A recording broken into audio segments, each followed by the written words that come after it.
আসসালামু আলাইকুম এভরিওয়ান, সবাই কেমন আছেন? আশা করি সবাই ভালো আছেন। আমিও ভালো আছি। দেখেন এখানে বিলের মাছ কাটা হচ্ছে, আমার শাশুড়ি মা মাছ কাটছেন।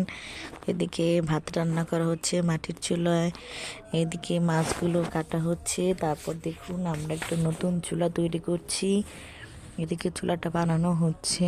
এদিকে দেখুন মাছ কাটতে কাটতে আপনাদের কিছু জিনিস দেখাই। দেখুন আমাদের মুরগিগুলো মাশাআল্লাহ ঘোরাঘুরি করছে।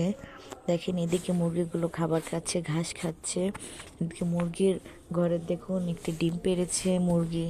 তারপর দেখুন বাচ্চাগুলোকে আদা রসুনের পানি দেওয়া হয়েছে যেন ঠান্ডাটা না লাগে। তারপর দেখুন এদিকে আমি মাংস নিয়ে নিয়েছি, আলু নিয়ে নিয়েছি, লাউ লাউ আর মাংস রান্না করবো আমার ছেলের জন্য। আর এখানে ফুলকপি আলু দিয়ে বিলের মাছগুলো রান্না করব। তো দেখুন মাছগুলো কাটা হয়ে গেছে, এখন মাছগুলো ধুয়ে নেওয়া হবে। তো দেখুন মাছগুলো কাটা শেষ, মাছগুলো ধোয়া হয়ে গিয়েছে, এবার মাছগুলো ভাজা হবে। তো দেখুন মাছগুলো চুলায় দিয়ে দিয়েছে, তেলের মধ্যে মাছগুলো ভাজা হচ্ছে। তো মাছগুলো ভাজা হয়ে গেলে কড়াইতে আবার কিছু তেল দিয়ে তেলের মধ্যে পেঁয়াজ বাটা দিয়ে দিয়েছি। তো পেঁয়াজ বাটাগুলো কষিয়ে নেওয়া হচ্ছে। কষিয়ে নিতে নিতে দেখুন এদিকে আমার ছেলে পড়া থেকে চলে এসেছে। তো আবার চলুন রান্নায় ফিরে যাই।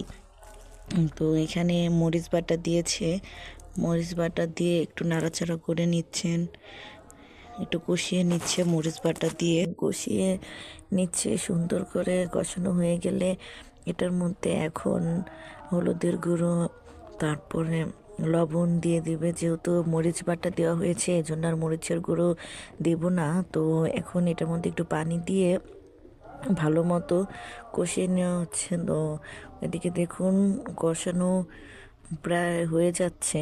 একটু বেশি না কষালে আসলে তরকারিটা খেতে মজা লাগে না, এই জন্য বেশ কিছুক্ষণ ধরে পেঁয়াজগুলো মশলাগুলো কষিয়ে নেওয়া হচ্ছে। তারপর এদিকে কষানো হয়ে গেলে এই আলুগুলো দিয়ে দেওয়া হবে। তো দেখুন আলুগুলো দিয়ে দিয়েছি, এরপরে ফুলকপিগুলো দিয়ে নাড়াচাড়া করে ঢেকে দিব। তো ঢেকে দেওয়ার পর দেখুন এদিকে পানি দেওয়া হয়ে গিয়েছে, মাছগুলো ফুলকপিগুলো একটু সিদ্ধ হওয়ার পরে মাছগুলো উপর দিয়ে দিয়ে দেওয়া হয়েছে। তো আপনাদের রান্নাটা কেমন লাগলো? আশা করি খুব ভালো লাগবে, আমাকে অবশ্যই কমেন্টে জানাবেন। আর একটা লাইক করে দিবেন, কমেন্ট করবেন, চ্যানেলটা শেয়ার করে দিবেন, আর অবশ্যই সাবস্ক্রাইব করে দিবেন। আজ এই পর্যন্তই, আশা করি সবাই ভালো থাকবেন। আল্লাহ হাফেজ সবাইকে।